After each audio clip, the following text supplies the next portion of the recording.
துறை ரீதியாக பார்க்கின்ற பொழுது தொழில் வியாபாரி என்பவர்களுக்கு, கன்னி ராசியில் பிறந்த உங்களுக்கு இந்த வாரம் 10ஆம் இடத்தில் குரு சுக்கிரனோடு சேர்க்கை பெறுவது சிறப்பு. 10லே குரு இருக்கின்ற போது குருவோடு இன்னொரு கிரகம் சேர்க்கை பெற்றால் லாபத்தை கொடுக்கும். அது 26ஆம் தேதி தான். அதுவரை உங்களுக்கு 9ஆம் இடத்தில் சுக்கிரன் ஆட்சி பெற்றிருக்கிறார்.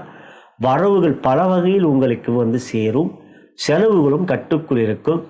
இருந்த இடத்திலிருந்து உங்களுடைய செயல்களை வேகமாகவும் அதே சமயத்தில் வெற்றிகரமாக முடித்து காட்டுவீர்கள். கட்டளை இடுவீர்கள். அந்த கட்டளையை நீங்கள் ஏற்றுக்கொண்டு செயல்படுத்துவதற்கு பல வகையில் உங்களுடைய வேலையாட்கள் மிக சுறுசுறுப்பாக வேலையை செய்வார்கள். ஊழியர்களுடைய அர்ப்பணிப்பும் அற்புதமாக இருப்பதனால் லாபம் எதிர்பார்த்ததை விட அதிகமாகவே இருக்கும். செலவுகளும் இந்த வாரம் பெரிய இருக்காது, கட்டுக்குள்ளே இருக்கும். ஆகையால் பொருளாதார முன்னேற்றம் இந்த வாரம் மிக மிக அற்புதமாக இருக்கும்.